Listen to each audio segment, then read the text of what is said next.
the guys from Ping, they've kind of shown me how much the equipment matters. I just love that I can hit any shot I kind of want. We're going to be able to tell some fun stories about what goes on here to help golfers play better golf. Welcome back to the Ping Proving Grounds podcast. I'm Shane Bacon, joined as always by Marty Jertson. Marty, we're about to nerd out on some golf stuff. I'm excited for this episode today. It's about time. We've been looking forward to having Dr. Erik Henrikson, my colleague, who leads our golf science efforts at Ping, which is, Shane, I think where the good stuff happens. We talk a lot about the products that come to market, how we're designing it, but Erik leads the group and himself personally has worked on a lot of the very fundamental things that go into product performance, human performance, and kind of the foundation on how products come to be. So welcome on the pod. Excited to be on. Erik, first of all, is it weird to be called doctor? Does that ever kind of throw you for a loop? You know, at home it does. Every once in a while, the kids will throw it out there. Doctors over here. My son is referred to Dr. Henrikson over at our club. He gets called that just as a bit of fun. But you know, it's actually not used around here a whole lot unless we're doing a podcast or something like that. So, can you take us through your journey through Ping before we kind of dive into what we're going to talk about today? Yeah. So I've been here about 14 years. Came in as a research engineer in our innovation group. So got to early on work on a lot of things involving aerodynamics with, had an aerospace background, got my PhD in aerospace engineering. And so worked on aerodynamics, worked on some motion capture. We're here in our focal lab. So worked a lot on motion capture, inertial sensing, so sensing motion. Worked on some things, tracking putter motion, did some putter fitting research. And so then got into fitting, was the head of fitting science for a little bit.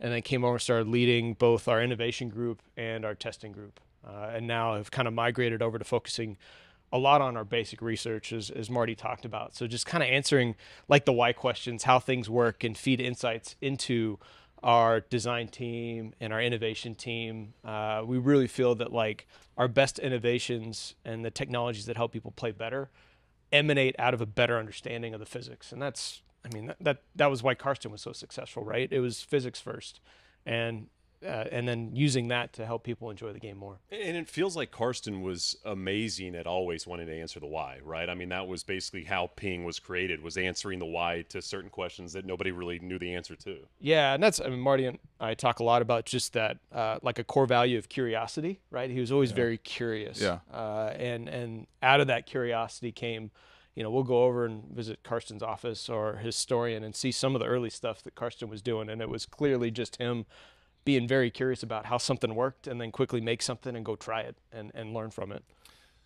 Yeah, Erik, tell us a little bit about getting your PhD in aerospace engineering. What did that look like? What classes were you taking? What were some of the labs, some of the experiments, some of the hands-on stuff? Like give a little background on that. Yeah, so all my graduate work was focused on in-space electric propulsion, so little thrusters to help orient satellites up in space. I was lucky in that my graduate work involved a bit of experiment and then a bit of modeling.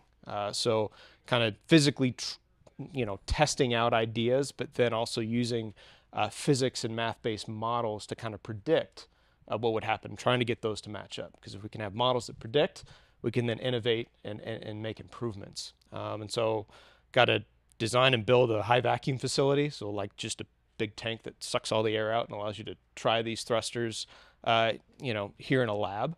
And obviously taking classes in everything from, how satellites orbit around the Earth to understanding electromagnetics and the physics based on how do you accelerate an ionized gas. A lot of thermodynamics.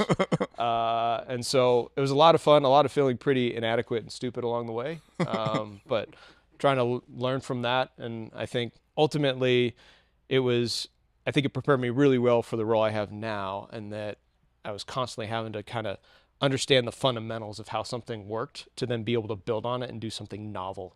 Yeah. And that's a big thing in academia, right? Introducing novel insights to kind of build the academic community. So, I mean, Erik, this is advanced stuff you're talking about. Did you ever think you'd land at a golf company? I mean, it just seems like, you're talking about science and you're talking about like satellites and things like that, and you're applying all that stuff to golf clubs and how to make people better at golf. Yeah, I think in the back of my mind, I mean, you kind of go through and finish my undergrad. And I'm like, okay, I'm really enjoying academia. I'm really enjoying kind of diving into these deep problems and doing research.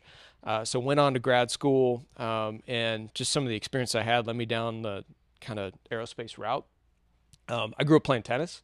So there's this thing in the back of my mind, everyone, running an analysis or something. I'm like, man, when I first learned how to do finite element analysis, which you use to kind of analyze structures and how they bend, I'm like, man, it'd be pretty cool to do this with like a tennis racket and like optimize that. But all the opportunities I had were kind of in aerospace. As I was finishing up, I was looking in aerospace. I was looking at opportunities in academia.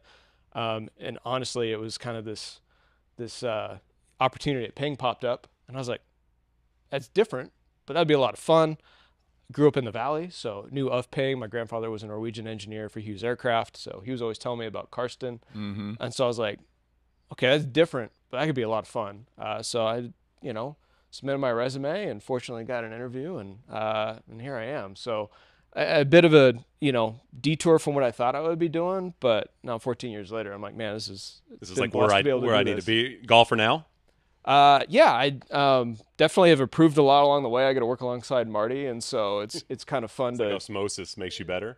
But Shane, listen to this. So Erik, when you first started, tell the listeners about your handicap when you first started at Ping and where you are at today. Yeah, so when I first started, I think that they have you fill out a little sheet, and I had some Ping I2 beryllium copper irons when I started. And some hand-me-down driver and kind of a hodgepodge bag, and I think a 13 when I wrote down my handicap, and maybe I was being a little generous with my handicap because I didn't want to. Marty saw me with some of my early player tests. They were rough. You don't want to write like 22 down or something like that. But yeah, I mean, being around the game, being around some really good players, having the opportunity to test equipment, I'm now right around scratch. Wow. Play some of the amateur events around when I can, and when my family lets me peel away for those. But yeah, I mean, I love playing the game now, and I'm not quite at your guys' level, but I go out and have a good time. Erik, going back to, I always think about one practical example from my time in school was mechanical engineering lab.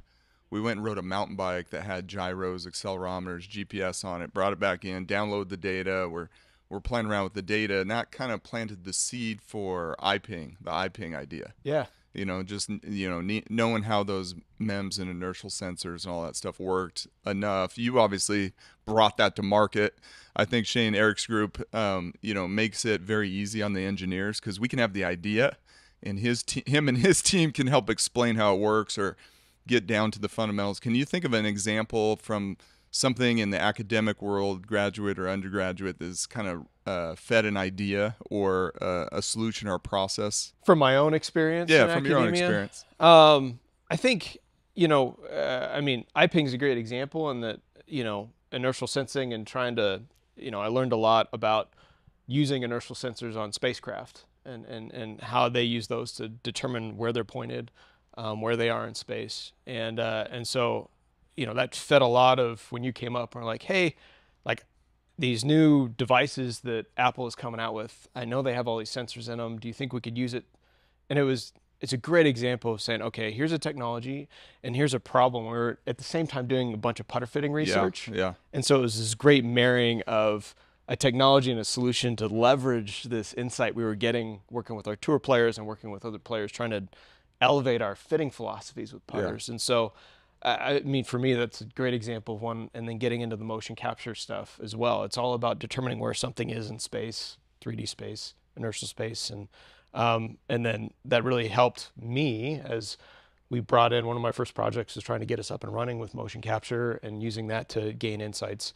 I think for me, that was maybe the easiest one I could think of right now of kind of marrying what I learned in school and through my experience there, and then, leveraging it to do research here. When did you see motion capture kind of take off in golf? Because obviously we're seeing, not just the interest in everyday golfers, but the pro golfers. I mean, you guys got a big player coming through later today that's interested in it. I mean, yeah. I know you've had major winners that aren't even Ping players that have come through at times that are interested in just seeing what the technology is about. When did it become a thing in golf?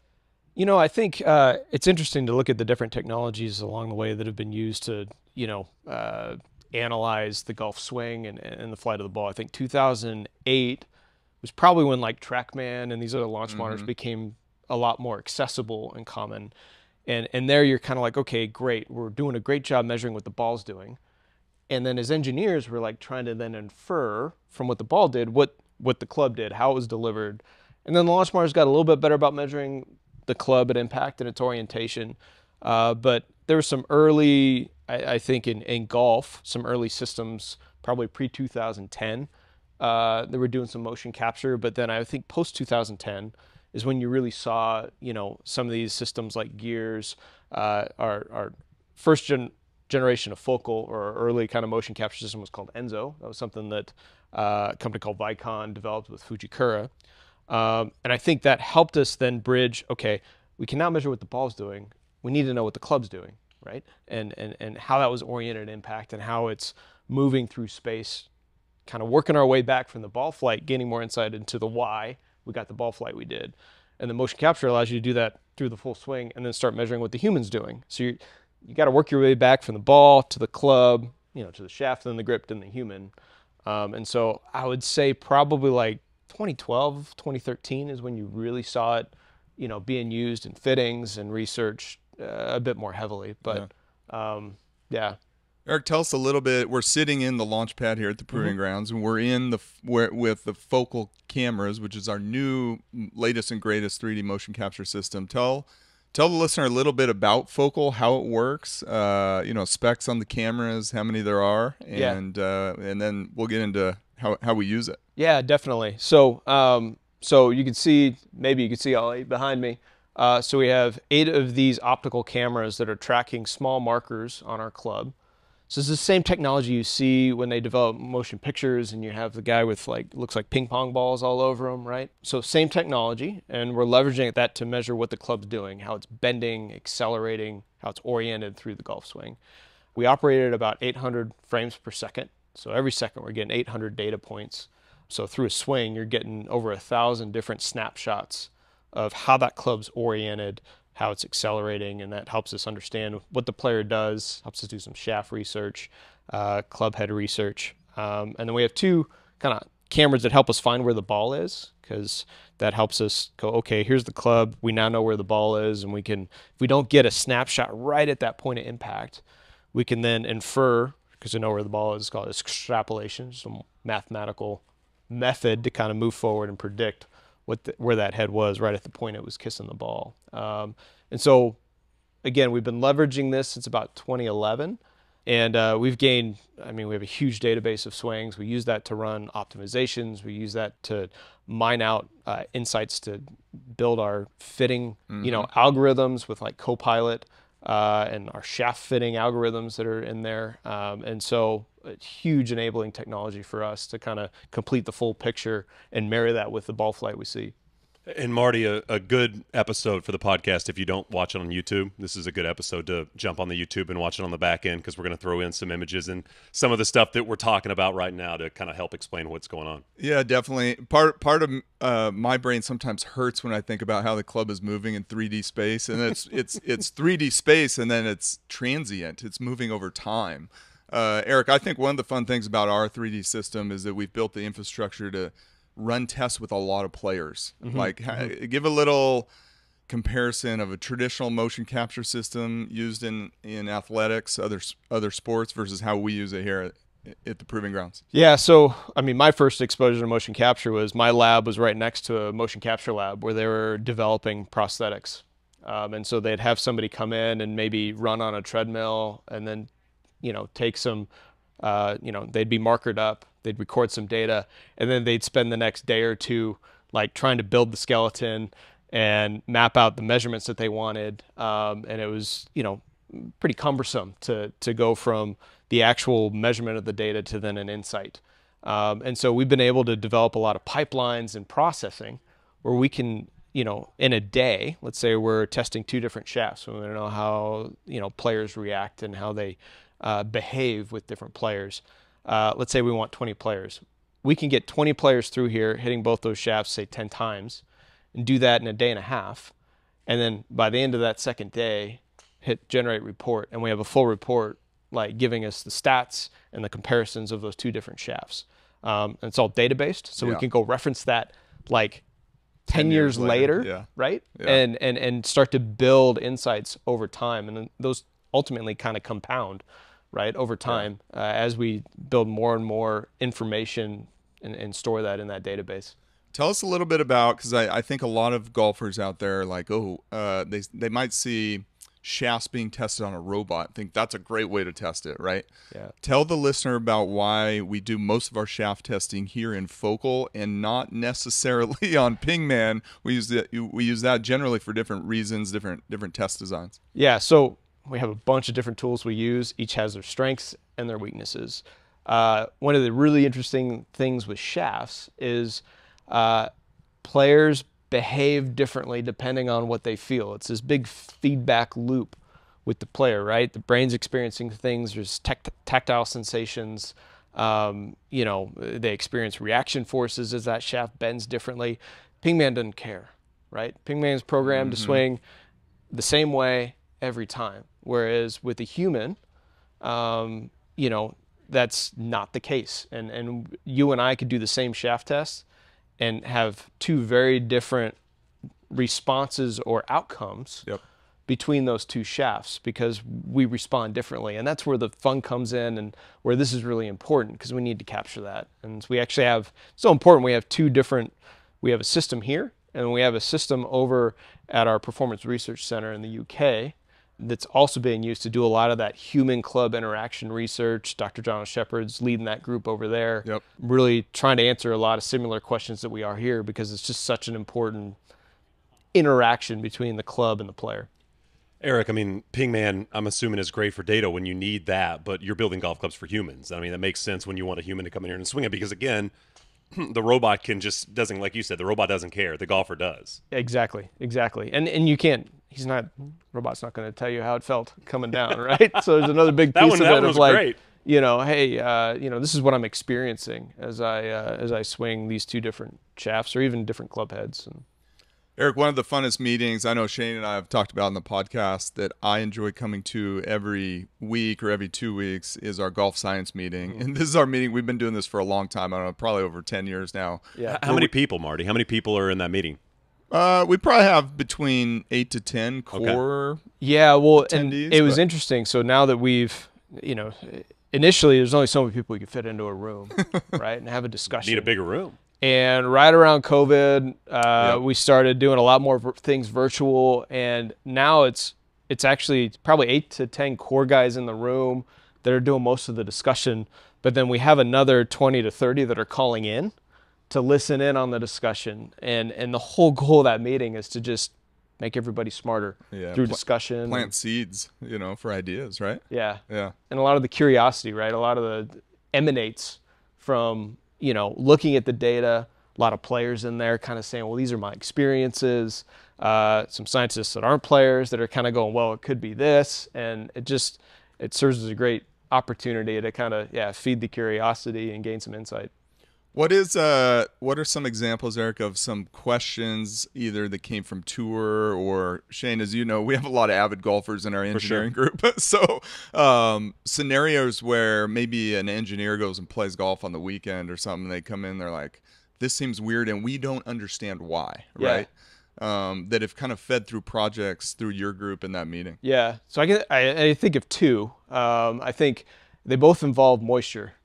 One of them was Tour. You mentioned Tour coming in and playing in the rain with the driver, and there was this sensation that the ball kind of squirts a little right in the rain, and that there's this sentiment that hey, the ball's not going as far. Do we need grooves on the driver to increase spin? Is it that it's kind of falling out of the air and that's why it's not going as far? And so you would think, well, the driver face is wet, so it's not going to spin as much. And we started doing some testing and we realized actually it's not the spin, right? It's actually spinning a little bit more because on a driver it's sliding and then grabbing, and so you get a little bit more spin. But then we come out here and we're dousing balls in water and looking at the aerodynamics and realize that it's actually this increase in drag on the ball. And there's actually a bit of moisture that kind of remains in the dimples that's not removed from the ball, and so it leads to shorter ball flight.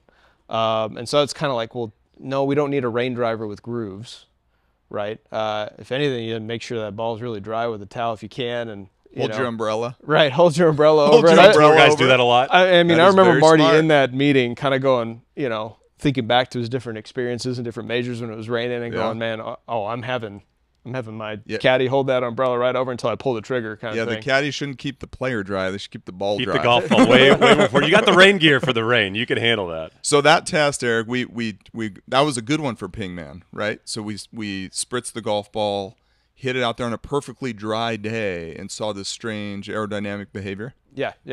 And then we ended up doing it with players as well to see, okay, was there some reaction to that? We've also done studies over in the UK where we had guys in rain gear on motion capture to kind of understand, okay, is there a difference in, how a player can swing with rain gear on? So we tackle that problem from a lot of different ways, but Pingman's a great way to just kind of go, okay, we're going to measure the full ball flight, look at the aerodynamics, look at the spin rates, and really get to the root of what's happening. Yeah.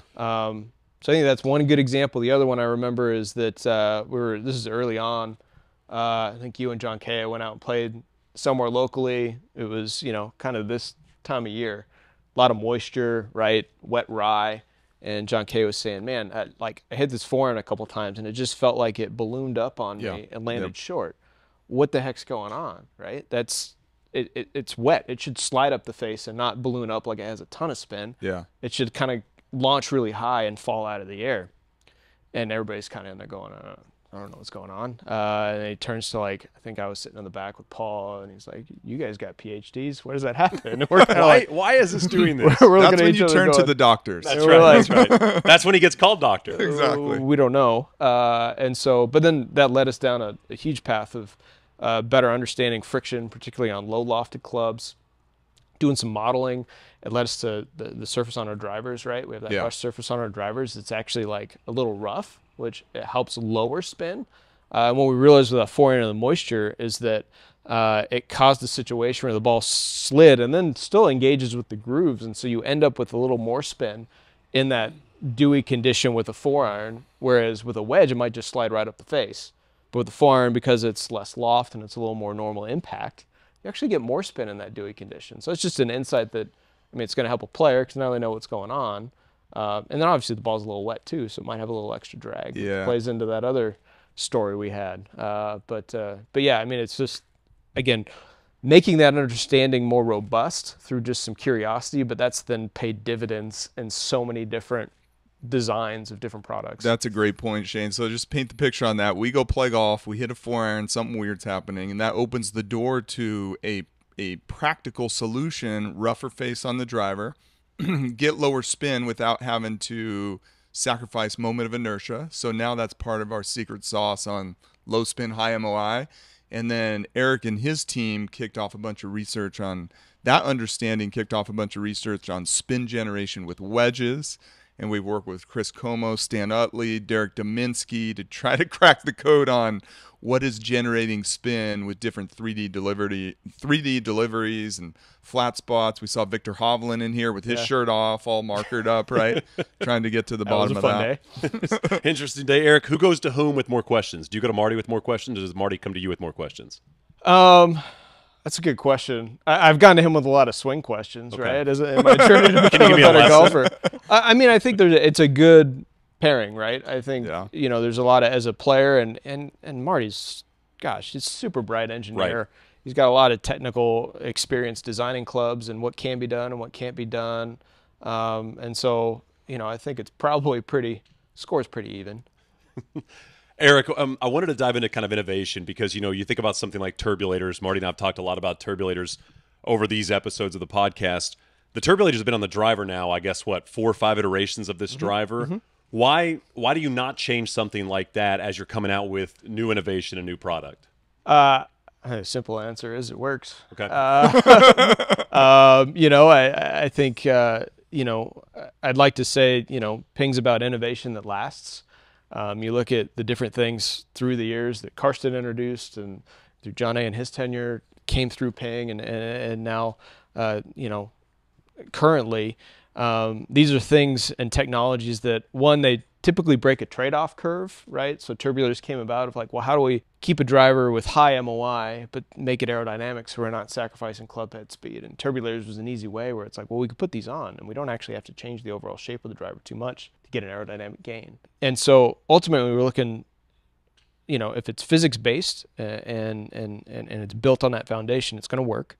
We're going to understand how it works, so we understand how maybe other things we introduce on the driver might hinder it from working anymore. And we're looking to compound those technologies, right?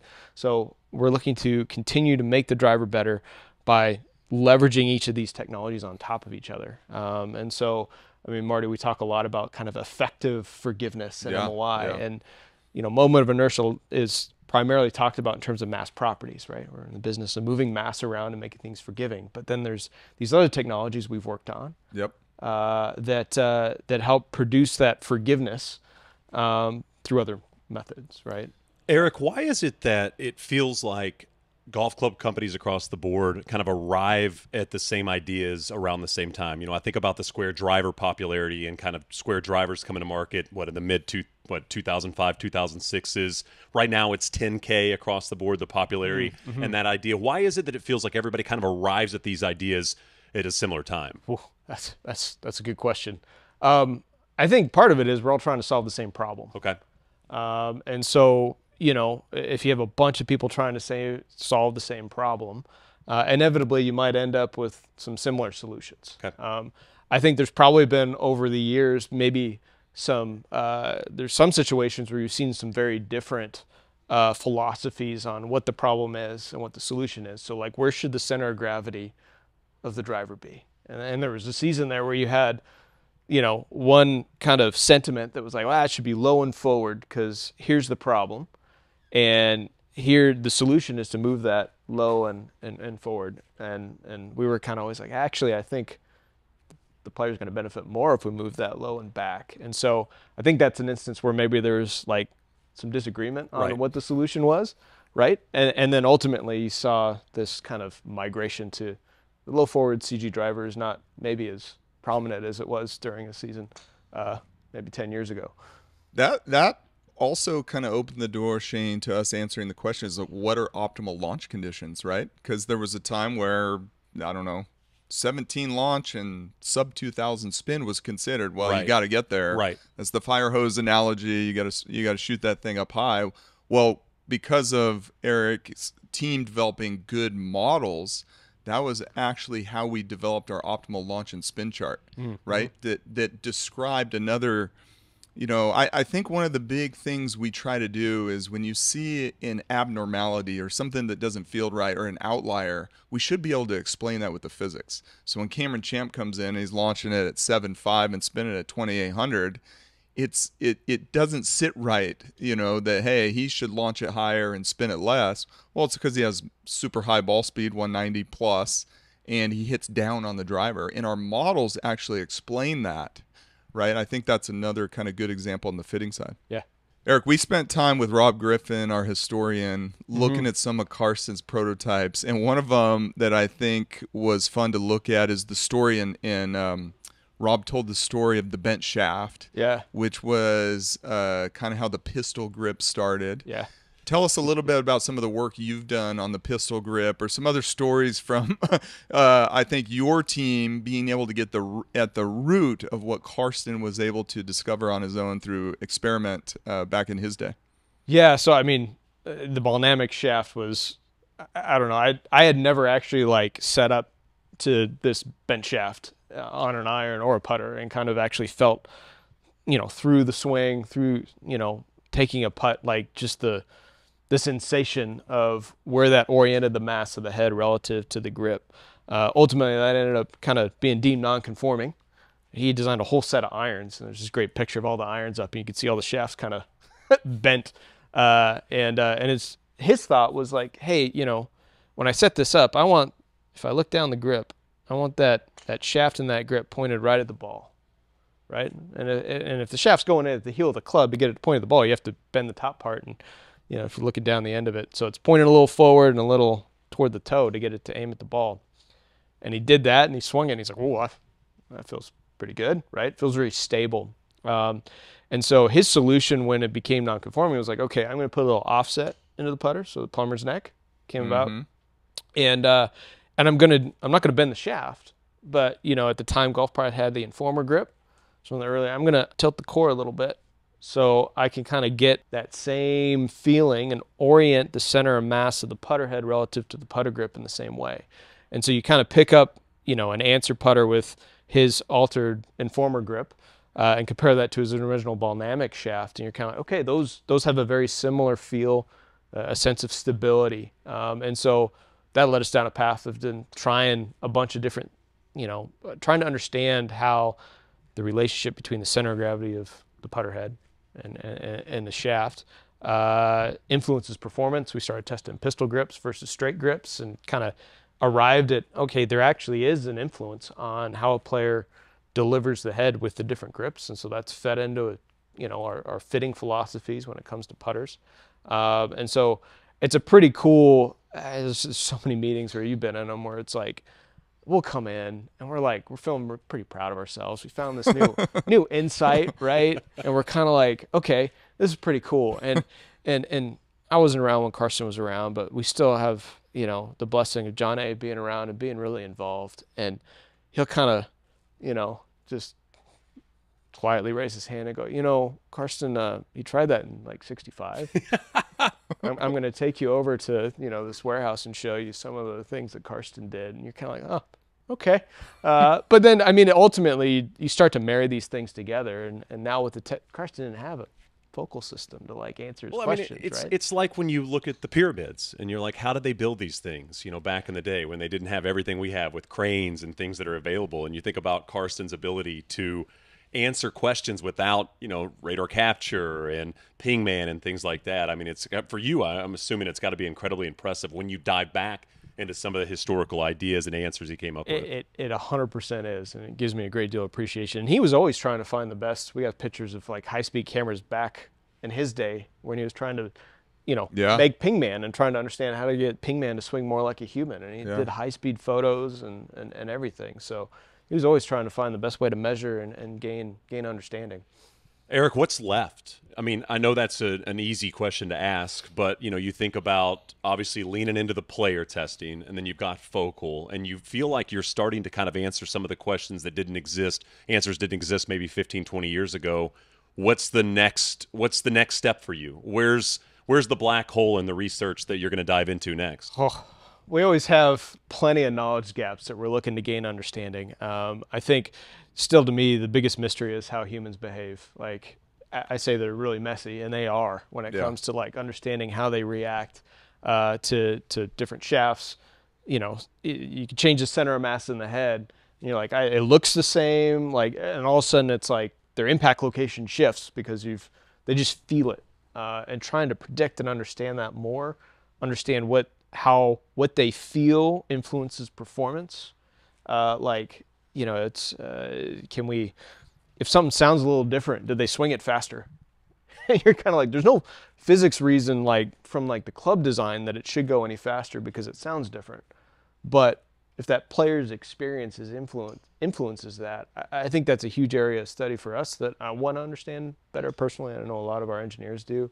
And honestly, there's no shortage of questions and pain of all of us being, a lot of us being players, pain of the game and curiosity of how can we make this better?